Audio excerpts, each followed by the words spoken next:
Hola, buenas tardes. Vamos a iniciar nuestra sesión de hoy, martes 20 de mayo del presente año.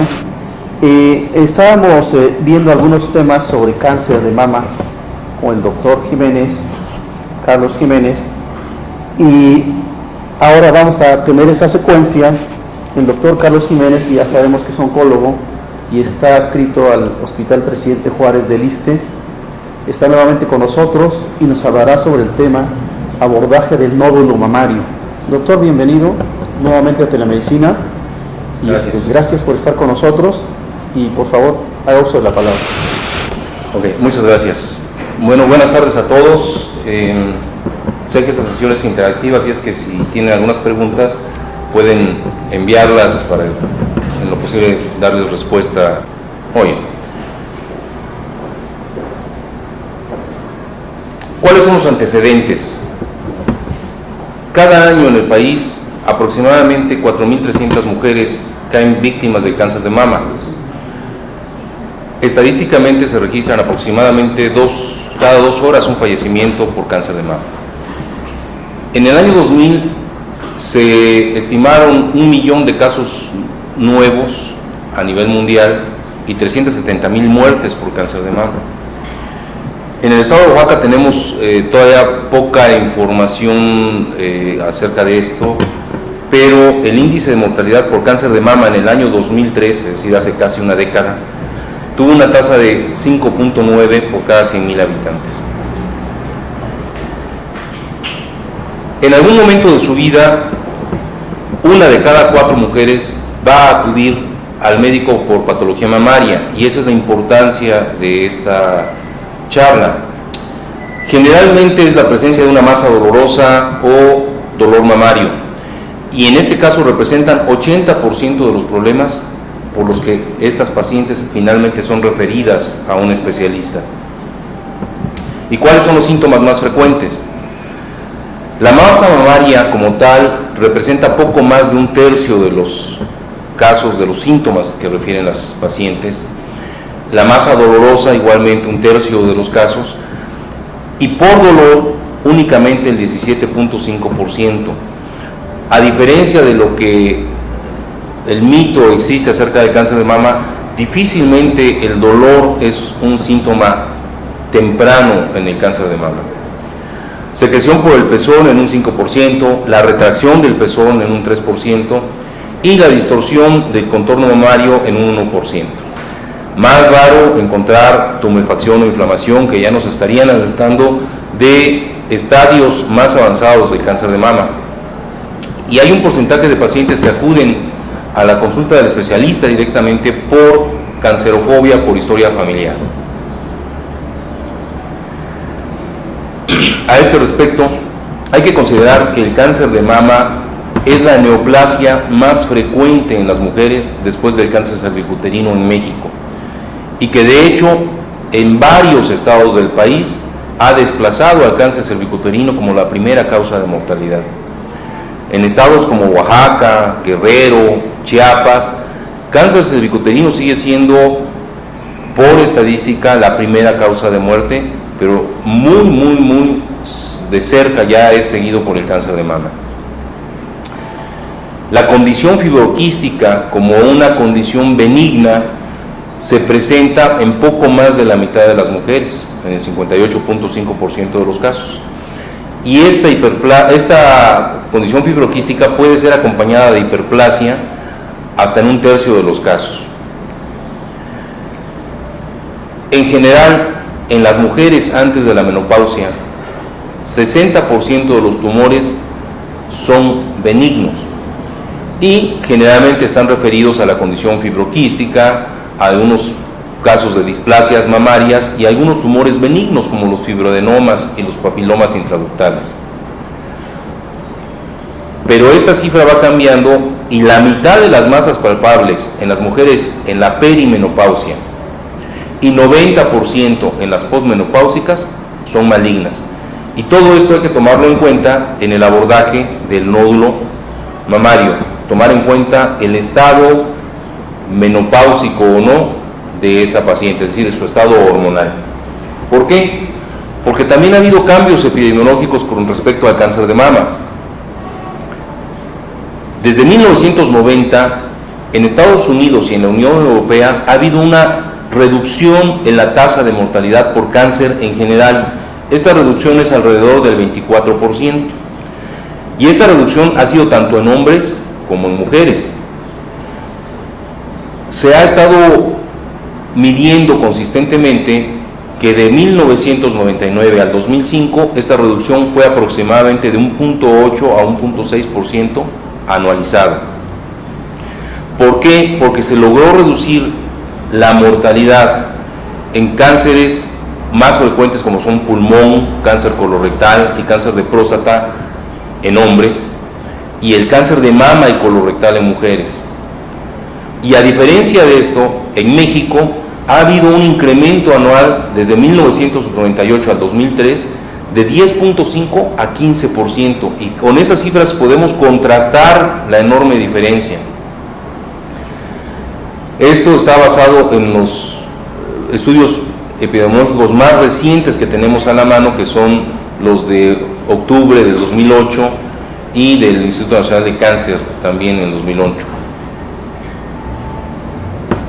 Un breve recordatorio acerca de la importancia del autoexamen mamario, de la insistencia que como médicos de primer contacto debemos de tener respecto a este punto, enseñarle a la paciente cómo debe de realizarlo. La primera parte sentada o de pie y la segunda parte recostada. Como médicos, recordar que al hacer nosotros la exploración de los senos de una mujer, no debemos de olvidar las cadenas ganglionares, tanto las axilares como las cadenas ganglionares supraclaviculares. Es importante evaluar esos ganglios porque muchas veces podemos tener una masa mamaria muy pequeña que clínicamente pudiese parecernos sospechosa, pero la presencia de ganglios ya nos pueden estar alertando de una enfermedad más avanzada que se ha mantenido subclínica por un periodo de tiempo prolongado. Durante esa exploración, recordar que existen otras zonas donde podemos encontrar tejido mamario e incluso pezones supernumerarios, las famosas líneas mamarias o líneas de la leche, que entre el 1 y el 5% de los hombres y de las mujeres van a presentar tejido mamario supernumerario.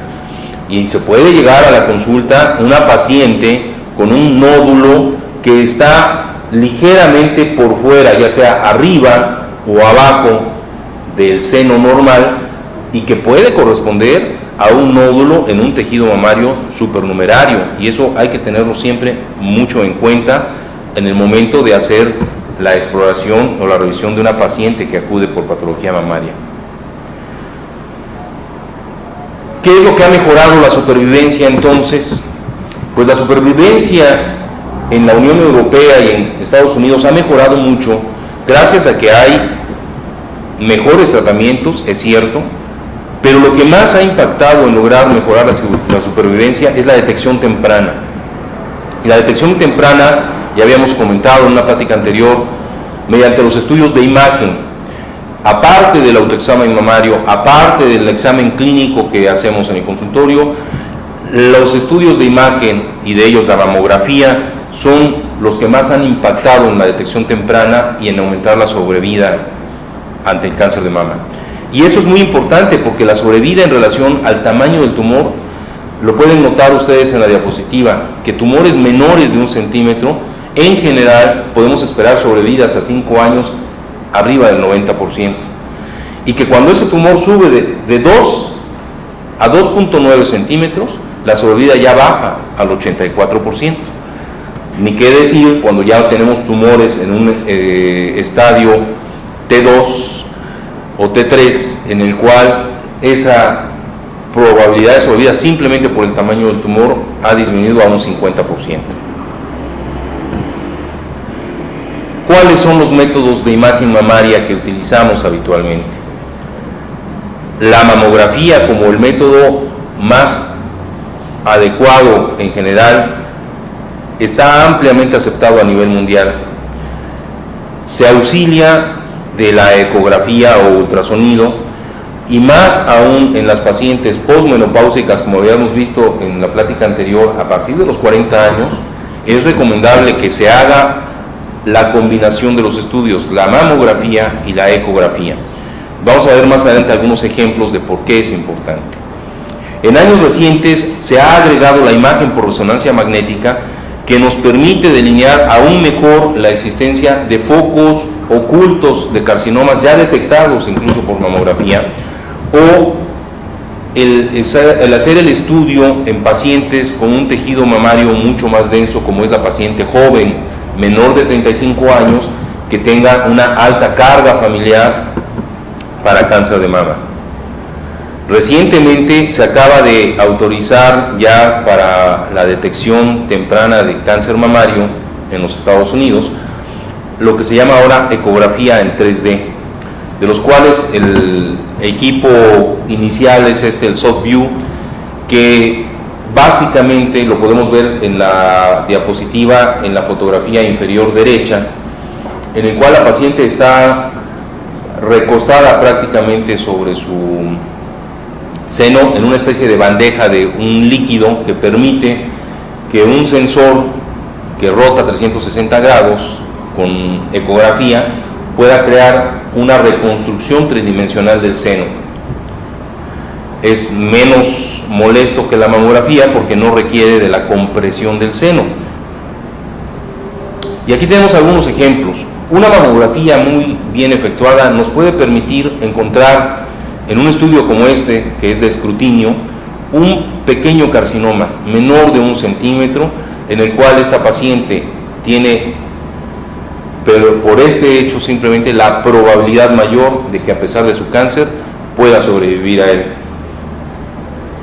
Otro ejemplo, tenemos otras dos mamografías donde podemos ver en la fotografía de la izquierda dos masas irregulares. Se las voy a mostrar aquí. Aquí tenemos una y aquí tenemos la otra. Son dos masas irregulares que claramente se ve que tienen los bordes mal definidos, una imagen estelar o espiculada, ¿sí? Y que en este caso también son lesiones que muy probablemente no son palpables. En la fotografía de la derecha tenemos un acúmulo de microcalcificaciones extensas. No hay una masa palpable y que en este caso corresponden a un área de cáncer in situ. Entonces tenemos que por escrutinio dos imágenes de lesiones que clínicamente no son palpables, pero que son detectables mediante una mamografía bien efectuada. En este caso tenemos el ejemplo de una ecografía. Tenemos en esta fotografía de la izquierda cómo se puede delinear perfectamente una lesión sólida, con bordes nítidos e incluso un pequeño halo de seguridad a su alrededor, y que como característica produce esta sombra posterior. Y a diferencia, tenemos una imagen de una lesión mal definida con un borde espiculado y que la sombra posterior es incluso más densa. Este es un ejemplo de un estudio por imagen con resonancia magnética. Y vean que la imagen por resonancia magnética nos permite que al utilizar medio de contraste se pueda realzar mejor y podemos detectar en un seno de una paciente joven, a veces un seno de una paciente muy joven, una lesión poco palpable, imprecisa a la palpación, pero que es muy claramente visible mediante el estudio de imagen por resonancia. ¿Cuál es la razón por la que imagen por resonancia no ha desplazado a la mamografía como un estudio de escrutinio? Pues básicamente es el costo. El costo de utilizar un método de tamizaje barato para una gran cantidad de mujeres no se puede comparar al costo de tener que utilizar la imagen por resonancia como método de tamizaje. Se usa actualmente para definir o afinar mejor el diagnóstico, definir mejor los criterios de cirugía conservadora, pero no es para todas las pacientes. Y una vez que tenemos a una paciente que se ha presentado a la consulta con un nódulo mamario, que le hemos hecho los estudios de imagen que nos hacen sospechar que puede tratarse de una lesión benigna o maligna, esta paciente puede requerir entonces la confirmación histológica, que solamente se puede lograr mediante la biopsia mamaria. La biopsia mamaria, que puede ser de todos estos tipos diferentes: una biopsia mamaria por aspiración con aguja fina, una biopsia mamaria con una aguja cortante mediante ya sea manual o mediante una pistola mecánica. La biopsia además la podemos auxiliar dejando un marcaje, ya sea un clip metálico, un arpón de alambre para marcar el sitio de la biopsia, o con equipos más sofisticados como puede ser una biopsia con aguja cortante automatizada dirigida por estereotaxia, que es un equipo computarizado que nos ayuda a llevar la biopsia, o también la biopsia con aguja cortante automatizada dirigida mediante la ecografía. Finalmente, la biopsia a cielo abierto, que es, digamos, la biopsia tradicional. ¿Por qué hemos dejado al final esto? Vamos a verlo en las siguientes diapositivas. Esto fue una pequeña revisión que se hizo en el Hospital Presidente Juárez durante un periodo de 5 años, de 1998 a 2004, para ver qué procedimientos habíamos hecho en ese tiempo en cirugía mamaria, cuando existíamos prácticamente nada más 2 oncólogos en ese momento. Y en ese periodo se habían efectuado 155 biopsias a cielo abierto, 14 cirugías conservadoras por cáncer de mama, cuadrantectomías más disección radical de axila. En ese momento todavía no se hacía la cirugía oncoplástica. 79 mastectomías radicales por cáncer de mama, 16 mastectomías simples por tumores no benignos o tumores localmente agresivos, como puede ser el tumor filodes, que no es un cáncer como tal, pero tiene un comportamiento localmente agresivo, y 5 tumorectomías simples. Si en este momento pudiésemos contar con las cifras que tenemos del último lustro, veríamos cómo se han invertido completamente las cifras, y prácticamente de biopsias a cielo abierto no las hacemos. La cirugía conservadora actualmente oncoplástica ocupa la mayor parte de los casos, y el año pasado solamente se efectuaron 14 mastectomías radicales, y esto gracias a la detección temprana y a los tratamientos tempranos con quimioterapia. De estas cifras que presenté, el número de biopsias positivas, ¿sí?, que fueron 155 biopsias a cielo abierto, solamente fueron positivas a malignidad 20. Quiere decir que prácticamente 135 mujeres fueron sometidas a un procedimiento que no está exento de molestias, que no está exento de dejar una cicatriz visible en el seno, que es una zona muy sensible de muchas de las mujeres, muchas de ellas premenopáusicas, y que solamente fueron positivas para malignidad 20. Hubo 79 procedimientos quirúrgicos radicales por cáncer de mama que incluyeron a estas 20 pacientes. ¿Por qué hubo más? Bueno, porque hubo muchas pacientes a las que se les hizo biopsia con aguja cortante o otro tipo de biopsias, como es la aspiración con aguja fina. Ese es un ejemplo de una biopsia por aguja fina. Actualmente no la usamos más que para iniciar la orientación diagnóstica, porque como necesitamos tener más datos histológicos en estos tiempos para poder normar el tipo de tratamiento al que se va a someter esa paciente, necesitamos tener más tejido. Por eso en la actualidad preferimos tener biopsias con aguja cortante, porque los patólogos nos pueden dar una mejor información. Y este es un ejemplo del tipo de material que se encuentra al hacer una biopsia por aspiración con aguja fina. Encontramos algunas células malignas aisladas, ¿sí?, dentro de todo un contexto de células mamarias de grasa y células ductales. Pero es difícil que el patólogo nos pueda decir mucho más. Lo único que nos puede decir es que encuentra células sospechosas de un carcinoma, y no nos puede dar mayor información que sea útil para normar conductas de tratamiento, sobre todo en la época actual de la neoadjuvancia con medicamentos. La biopsia con aguja cortante, este es un ejemplo de una pistola ya un poquito antigua que no usamos tanto, ahora hay pistolas un poquito diferentes, pero el tamaño de la muestra lo podemos ver en esta fotografía de la derecha, es muchísimo mayor.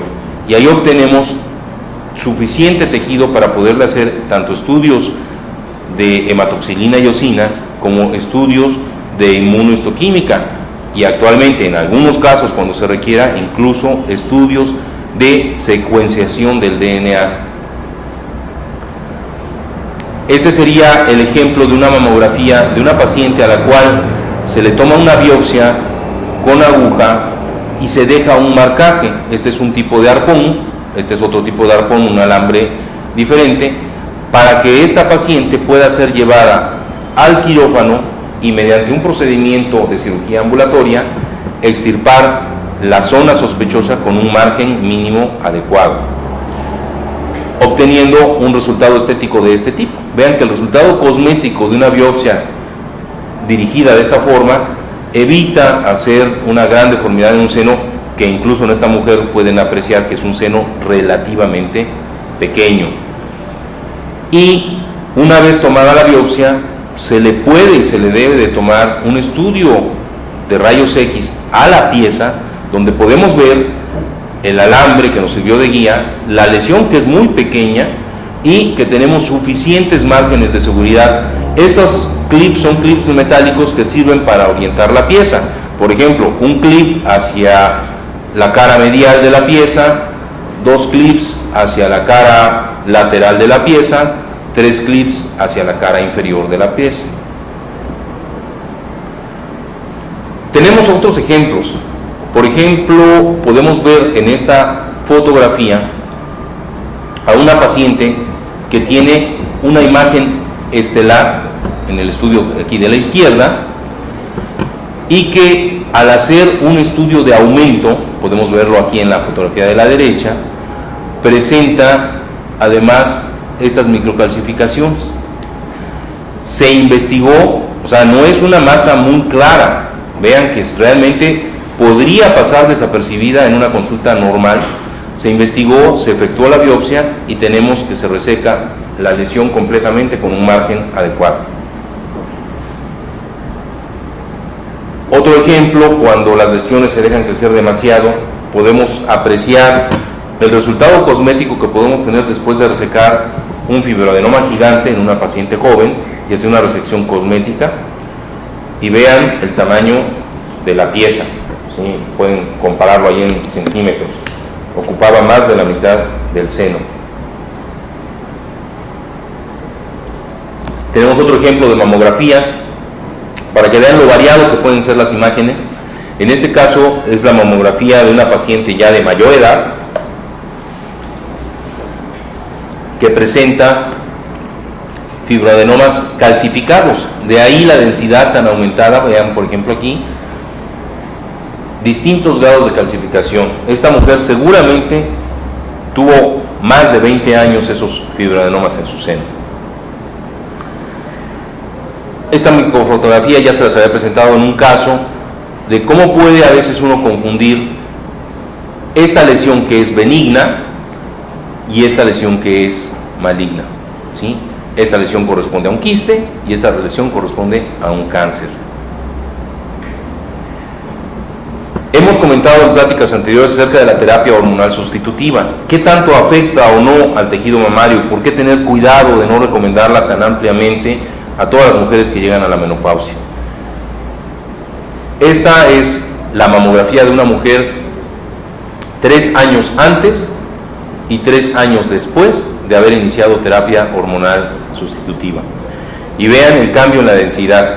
Si esta mujer además tuviese un tejido mamario propenso para poder desarrollar lesiones, es decir, que tenga un tejido mamario denso de clase 3, clase 4, con antecedentes familiares para cáncer de mama, pues lo que estamos haciendo es abonar a este campo fértil para el desarrollo de lesiones premalignas y potencialmente malignas.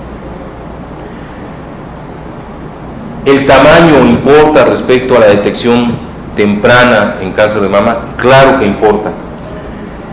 Esta diapositiva ejemplifica la relación que hay entre la posibilidad de encontrar ganglios positivos, es decir, ya una enfermedad que ha pasado del tumor primario a los ganglios, y esa posibilidad en relación al tamaño del tumor, ya sea cuando la paciente llega a la consulta porque ya tiene un síntoma, la masa o dolor o algún otro síntoma, o cuando la paciente se descubre por escrutinio, por estudios de tamizaje. Podemos ver que medido en milímetros, cuando la lesión es de menos de 5 milímetros, la probabilidad de tener ganglios positivos es prácticamente nula. Y sin embargo, cuando la lesión ya sube de 16 a 20 milímetros, ya tenemos una probabilidad de entre el 35 y el 40% de que esta paciente tenga enfermedad oculta en los ganglios. Quiere decir, cuando esta lesión ha subido de 3 a 4 centímetros, la probabilidad, si la paciente llegó por síntomas, es casi el 70%, y si la paciente se le descubre mediante un estudio de tamizaje o mediante alguna campaña de detección, aún así sigue siendo muy alta, alrededor del 60%. Hay algunas lesiones que pueden pasar desapercibidas. Aquí se ha marcado muy bien con esta flecha para que vean que aquí hay un enorme lipoma en el contexto de una mamografía de una mujer ya en la perimenopausia. Y la pieza de resección, pues aquí la vemos, todo el lipoma mamario completamente resecado. Las lesiones que son delimitadas e identificadas mediante el tamizaje tienen siempre que llevarse a la ecografía. ¿Por qué? Porque si vemos esta mamografía, estamos viendo una lesión que podría parecernos sospechosa para cáncer. Tiene algunos datos de benignidad, pero aquí en la parte posterior podemos ver que pierde parte de su borde posterior, se hace difuso. Y sin embargo, el hacer el complemento con la ecografía nos permite identificar que esta lesión clínicamente va a ser benigna e histológicamente se confirmó como benigna porque corresponde a un quiste mamario. Esa es la razón por la cual en las mujeres a partir de los 40 siempre debe de acompañarse la mamografía de un estudio complementario de ecografía. ¿Qué recomendaciones podemos dar finalmente respecto al abordaje del nódulo mamario que les llega a la consulta? Pues primero, recordar que antes de llevar a una paciente a la biopsia mamaria, hay que definir con los estudios adecuados de imagen cuál es el grado de sospecha de malignidad. Si este grado de sospecha de malignidad es alto, no hay que dar vueltas. Esta paciente debe ser referida inmediatamente a un servicio oncológico donde va a ser manejada en la mejor forma.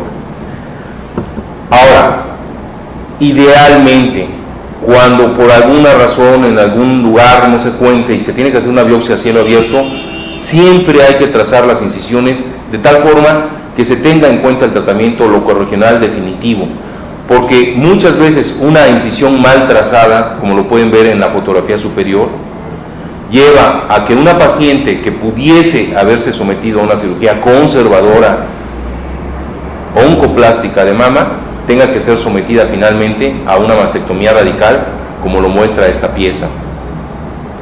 Por eso la insistencia, evitar las biopsias a cielo abierto y en este caso referir de primera instancia a un servicio oncológico. Es muy importante evitar biopsias con fragmentación del espécimen. No se trata de quitar el tumor a pedazos. Cuando se hace una biopsia a cielo abierto es porque estamos planeando ya hacer una tumorectomía como tal, con un margen mínimo que puede ser de milímetros, pero debe haber un margen sano y el tumor debe ser resecado en forma completa, no por fragmentación. Hay que evitar dejar drenajes por contrabertura. Si ya se hizo una incisión, el drenaje debe de salir por la misma incisión. Ustedes pueden ver en la fotografía superior cómo hicieron la incisión y esta paciente tenía además aquí una pequeña incisión donde habían dejado un drenaje por contrabertura, es decir, habían contaminado aún más el tejido mamario con células malignas. Si existe una posibilidad de que se trate de una lesión maligna, la incisión debe de efectuarse de preferencia directamente sobre el tumor subyacente, evitando incisiones perialveolares estéticas. Si tenemos todo ese cuidado, podemos tener la diferencia entre una paciente que ha perdido su seno y esta paciente, que este es un ejemplo reciente de una paciente llevada a una cirugía oncoplástica por cáncer de mama, en la cual, a pesar de que era un cáncer localmente avanzado, se le pudo ofrecer tratamiento neoadyuvante y una cirugía conservadora de seno con este resultado estético. Y pues no me queda mucho más que agradecer su atención. Traté de que la plática fuera breve y si hay alguna duda, pues estamos abiertos para las preguntas. Gracias.